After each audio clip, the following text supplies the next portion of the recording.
Just take this in. Take this in. A map showing how a cloud of radiation engulfed Europe during the 1986 Chernobyl disaster. So, guys, this happened. Albania, no. Yes, Albania, yes. You can see here. Look at that. The spread is within Albania as well. So this lighter tint. You're pretty much at the cusp of it, though. Wait, Albania is really affected. What are you talking about? Albania is really affected. This is very affected. You're in the middle ground. You're like the 10 to 20. So multiples of normal rate. While much of the nuclear fallout fell close to Chernobyl, mainly Russia, Ukraine, and Belarus, after the disaster, traces of radioactive deposits were found in most countries in the Northern Hemisphere. Fluctuating winds meant some areas were affected worse than others. Damn. Albania, my country. Croatia got cooked. Croatia got cooked. Italy, I don't know. Italy got kind of lucky in a way. Like southern Italy, look at that. Just the boot got saved. The boot got saved big time here. But overall, like, yeah, so Chernobyl, but think about this. Think about the effect that this had on what looks like to be like a quarter of the world. The population amount here is really, really, really high. Also, I don't know what happened here in the UK, but like, that's kind of crazy. Like, there's this big gap that kind of got missed here, and then boom, fuck war. Yeah, fuck war. 100% fuck war. War is always bullshit. But we get all these wins, and for whatever reason, it kind of just settled here. Yeah, I don't know what happened here. This is very bizarre. Something happened. I don't know how the winds kind of move around. Maybe the oceans have a way of like, oh, you know what it might have been? Because you're in between two land masses. So possibly the way the winds kind of pushed everything around, they kind of tornadoed, kind of spiraled around here, and it kind of settled. That could be something that might happen. Maybe the way that the ocean currents are drafting everything too. It's a little bit strange. I don't fully understand it, but it is very interesting. It is very, very interesting. But overall, like, think about the effect that this had, right? So all of this nuclear energy has been landing on what? Crop fields, agriculture, cities. And then our parents, they all inhaled and consumed the food that was tainted with the nuclear energy.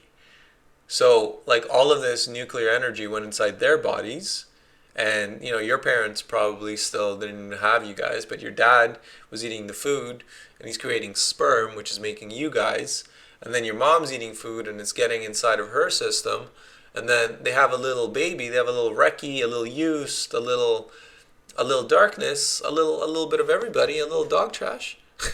A little dog trash. That's a crazy sentence. A little bit of dog trash. And then yeah, like think about it. We're all like a generation of people that came from nuclear energy then. Like that's actually really crazy. Our bodies are probably a lot more prone to maybe getting cancer, or maybe it's actually making us a little bit more of like superhumans because we have a little bit of this in us. Like I don't know, but this is very, very, very curious. Okay, so uranium is a naturally occurring kind of it's an ore, but the refining process sounds like shit. So,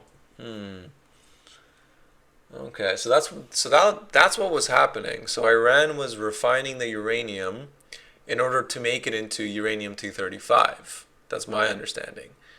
So they were making this, and then how do you weaponize uranium 235? How do you weaponize?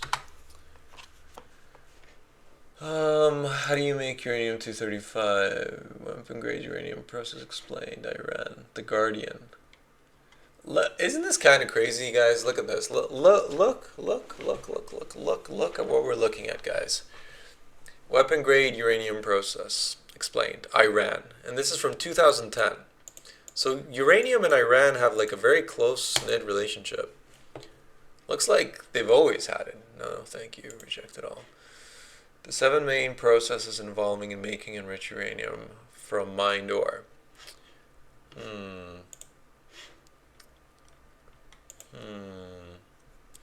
Maybe we are the main characters and we can't die. Honestly, who knows? Who knows? And dog trash, how do you know that you're vulnerable to cancer? Is that something your doctor told you? How do you go about that? Hmm. Uranium ore. The mildly radioactive ore is mined from the underground or open cast deposits. Iran has mines at Kiche and the Persian Gulf and Saghat. Wait, who holds the most amount of? Who holds the most? Is Iran? Okay, wait. Is Iran the scariest country because they can produce a lot of like they just have natural like uranium everywhere? Which country has the most amount of uranium? Kazakhstan has the most uranium, both in terms of reserved and production in 2022. But Kazakhstan's like pretty much a branch of Russia then. So Russia is technically one of the scariest ones because they can create the most nuclear warheads. That's pretty scary. It's pretty cool. Check out this plant at Chernobyl got hit. This was 1 month ago. Family genetics. I risk to irradiate a sequence of DNA. Oh, I'm sorry to hear that, dog. So just don't smoke cigarettes. Don't do anything bad for you. Try to stick away from microwaves as well. We have a problem. New overnight, a Russian attack by a Russian over the Chernobyl nuclear power plant. On February 14th, Russia flew a kamikaze drone into Chernobyl. Yes, that Chernobyl, the nuclear power plant that was the site of the worst radioactive accident in the history of humanity. Now, there's a hole through the protective shell or sarcophagus that guards Chernobyl big enough to drop an SUV through. We're here to tell you why this is a way bigger deal than you may have thought, and what Russia's game is. Russia made a hole through it? What? Why? Добрый вечер, товарищи. Все вы знаете, недавно нас постигла беда. Авария на Чернобыльской атомной электростанции.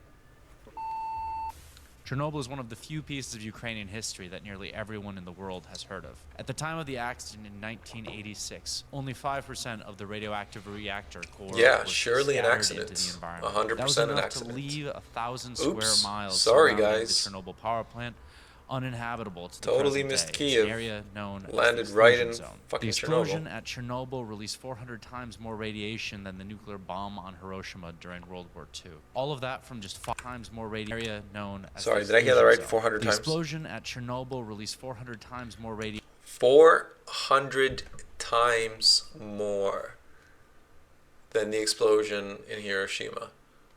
400 times more. That's unbelievable. That's absolutely unbelievable.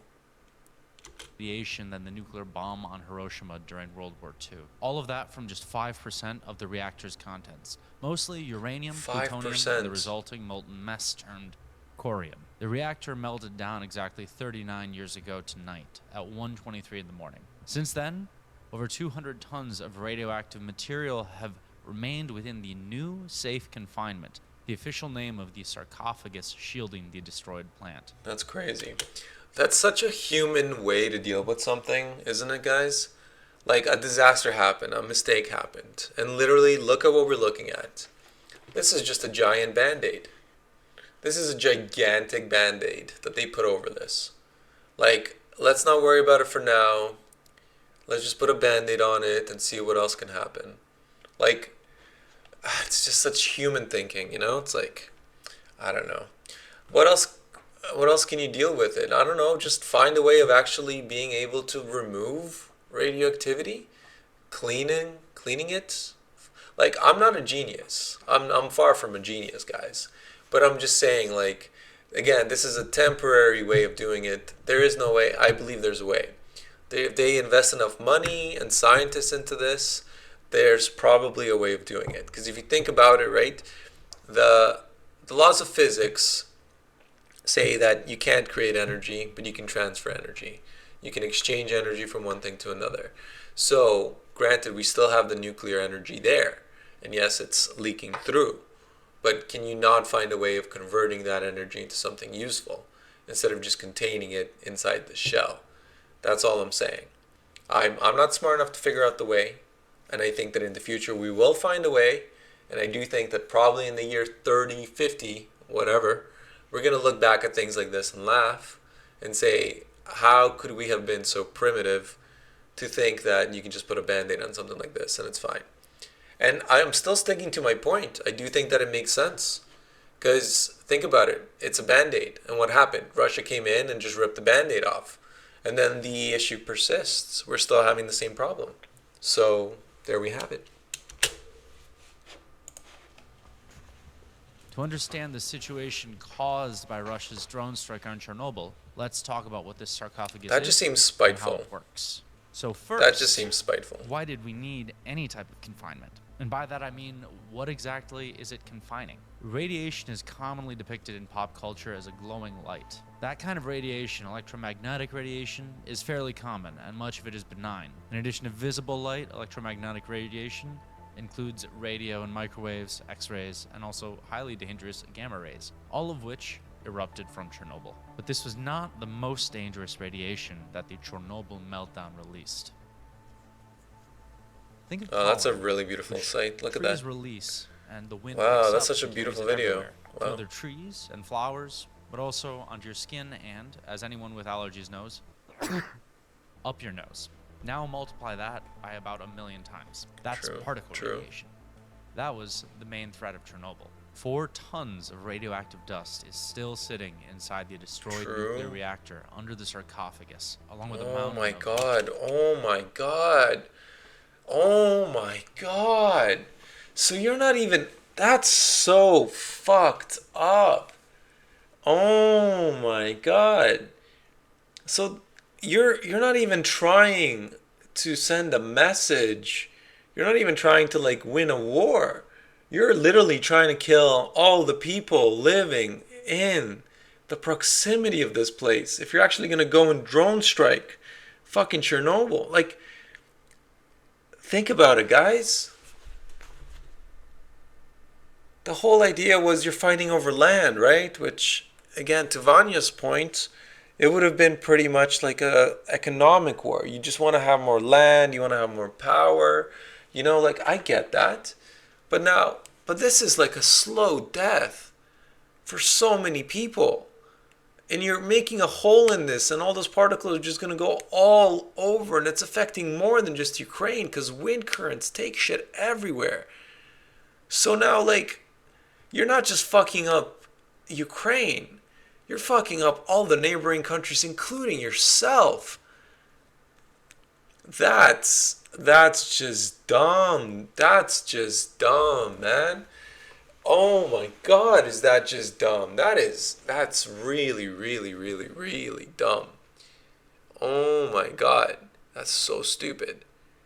But now, okay, the next layer question that comes after this is, who's doing this?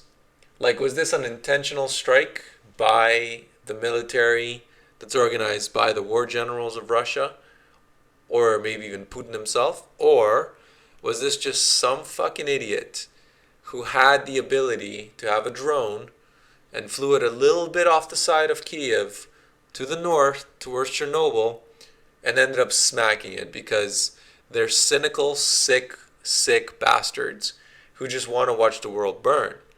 And this isn't even something that you're going to see the world burn like instantaneously. This is something that's going to happen in a long span. So I don't know, man. You can't give human beings power like this, to be honest. Guys, you can't give humans power like this sometimes.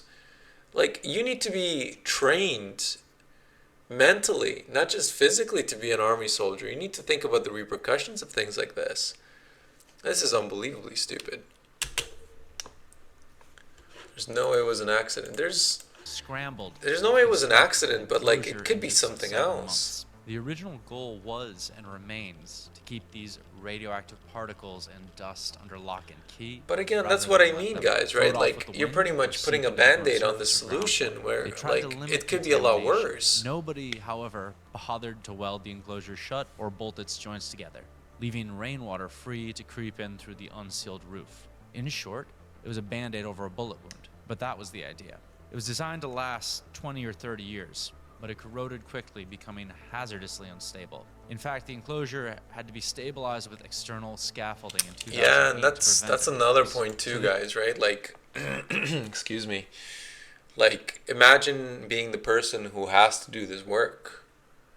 Like, I don't know how much they have to pay you to actually do this work. I don't know who you find to do this work. It's pretty much a death sentence that you're signing up for. First of all, you have to be skilled enough to know construction. Second of all, you need to be an organized team to know how to come here and set something up like this. I don't really blame them too much for not welding everything shut. I don't think you die. No, you don't die, but it definitely affects your body. Like if we're talking about particles, and you can wear a suit that's really great, sure, it's going to really help.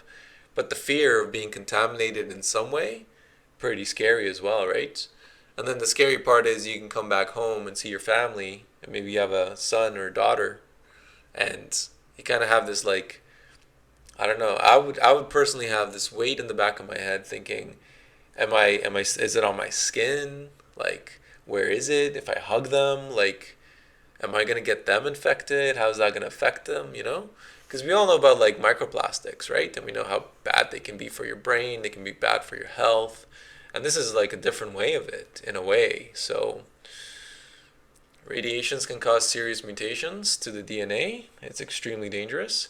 That's the thing too, right? Like, you never know how it's going to affect you. And then say you have a kid, and it did affect your DNA, and now your kid's born really sick, and you have to deal with that. Like, I don't know, man. That's a pretty scary job, to be honest. Very scary job. They needed a new solution, something that had never been done before. But first, the Kyiv Independent is entirely member-funded, and it's your support that allows us to tell stories like this one. Become our member by following a link in the description below. Now back to the story. That was like the shortest ad in the world. That was actually nice to see. The official name for the new sarcophagus was a momentous achievement. Until we looked at the actual measurements, we didn't truly appreciate its scale. It had to be large enough to enclose a 30-story building. Wow. It's like building a studio apartment for the Statue of Liberty, all the while trying to avoid collapsing the existing unstable structure beneath, or exposing people working on the enclosure to dangerous levels of radiation. The sarcophagus cost nearly $2 billion. $2 billion? It was designed to last 100 years and withstand the most extreme temperatures and dangerous natural disasters, from earthquakes to tornadoes. Oh my God. What they didn't plan for was a war.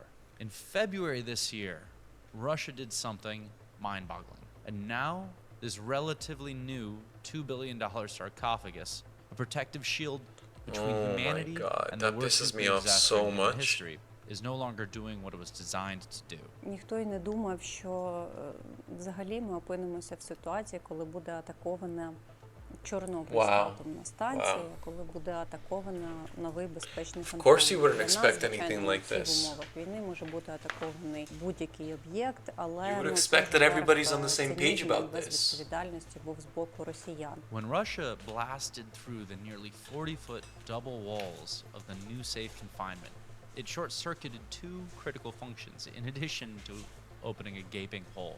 Contrary to what you might think, the new safe confinement is not hermetically sealed. It's not an airtight jar keeping everything in.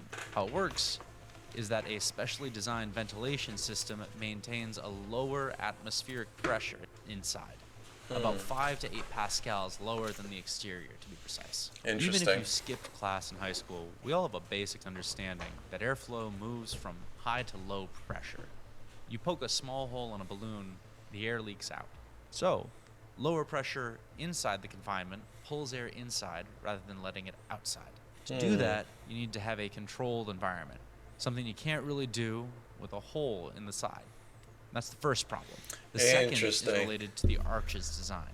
So it just controls the entirety of the pressure inside? You likely didn't see and it's always between the double walls higher pressure inside. Wow. Runs a layer of waterproof insulation. The insulation stopped moisture from corroding inside the sarcophagus. But once struck by a Russian drone, the insulation caught fire, which spread on the north and partially the south side of the confinement. It took emergency workers almost 3 weeks to put out the fire. And in that process, they had to punch new holes into the sarcophagus to find the fire at different points in a game of radioactive whack-a-mole. З 14 лютого по 3 березня в нас ще виникали об'єкти горіння, тління, і всього десь 200 отворів було зроблено під час гасіння загальною площею 50 метрів квадратних. The $2 billion project was intended to be a once-in-a-century endeavor. So what happens now? У нас ціль відновити на 100%. Ми повинні повернути герметичність об'єкту, ми повинні повернути всі функції, які від самого початку були закладені в даний об'єкт. As summer approaches, But like, Ukraine will you know what's really stupid too is that Chernobyl was like it happened during the Soviet Union's era, so like Russia had control technically over it. So I'm gonna pin it on Russia that they kind of fucked up Chernobyl, and then they're using their own mistake to kind of poison the people that are living in there now, the independent country of Ukraine. So that's even more fucked up if you think about it. Oh, hey, Helm. Yeah, we're just learning today. We're yapping and learning about history and war and stuff, so come take a seat. We're learning about Chernobyl, and apparently Russia actually sent a drone strike into the enclosure that cost $2 billion. And it pretty much made a leak, which means all of the air and contaminations and radioactive particles that were pretty much being housed inside the previous Chernobyl factory or nuclear factory has been slowly leaking out and contaminating pretty much everyone again. So they're slowly killing Ukraine and pretty much all the other neighboring countries because the winds are taking those particles all over the place and mutating, you know, landing in agriculture fields, crops, and women who have kids, whatever have you. It's just getting worse and worse, man. That's pretty sick, bro. It's pretty sick.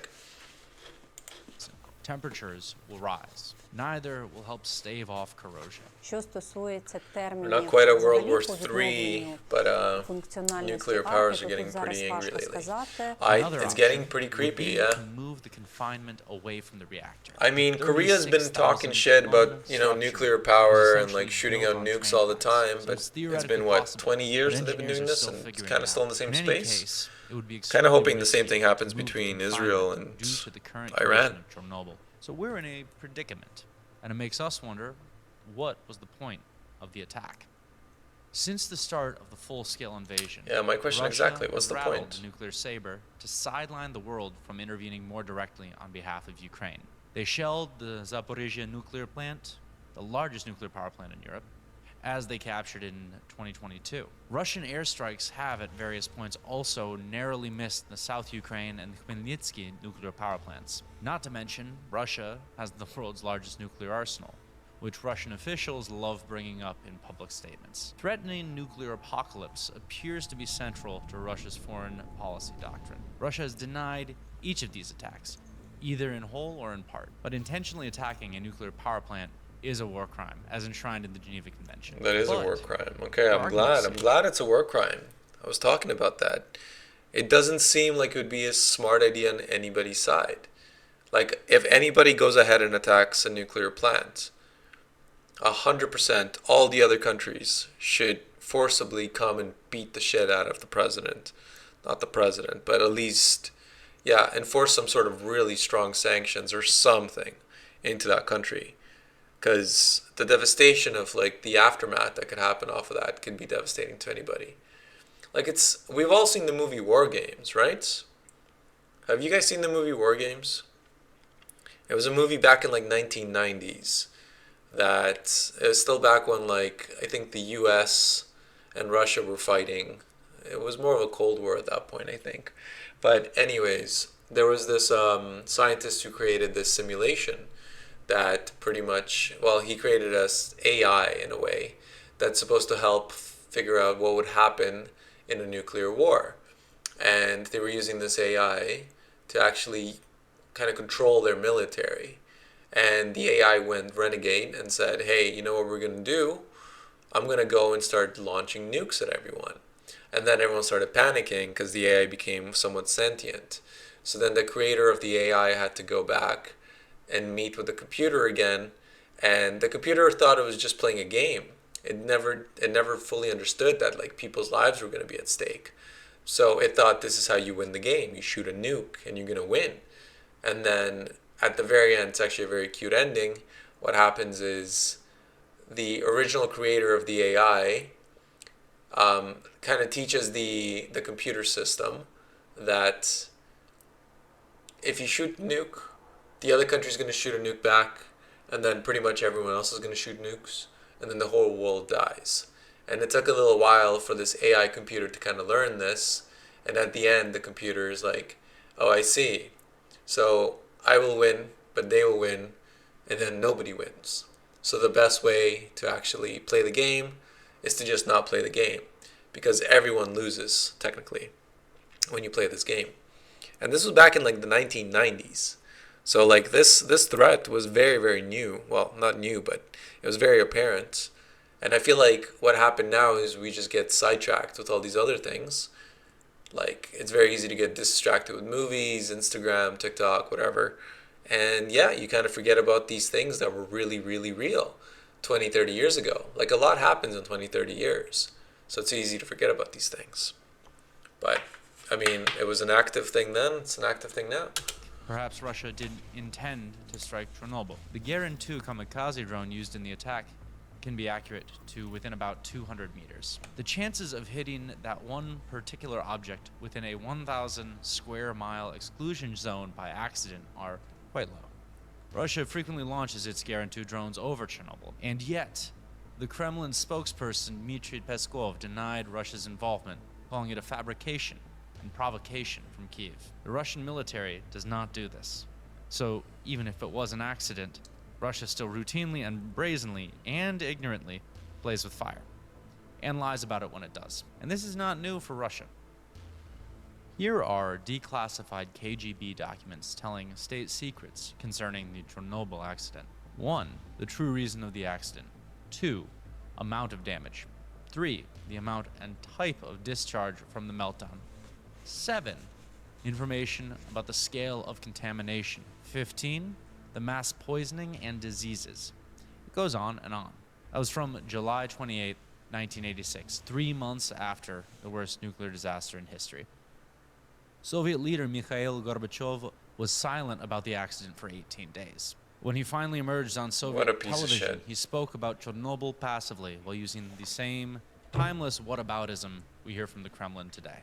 Нельзя оставить без внимания и политической оценки, и то, как встретили события в Чернобыле правительство, политические деятели, средства массовой информации некоторых стран НАТО, особенно США. И ни слова о самом главном. Как прекратить гонку вооружений, как избавить мир от ядерной угрозы. Как все это понимать? The accident had nothing to do with the nuclear arms race, nothing to do with America or the West. This wasn't a nuclear bomb test that went wrong. People outside Ukraine often may think what happens here doesn't impact them, but thinking how the Kremlin responded then and is acting now, we should be worried, even panicked by Russia's rhetoric. Just as the impact of Chernobyl extended far beyond Ukraine, a potential nuclear accident now could affect the entire world. The tragedy of the February strike is that the new safe confinement was supposed to offer Ukraine an opportunity to close this dark chapter of its history. Over the next few decades, cleanup of remaining radioactive waste and nuclear fuel was set to begin. They had even planned to deconstruct the original Soviet-era shelter that is at risk of collapsing by 2029. Due to the war, most of these plans are on hold, but the clock is still ticking.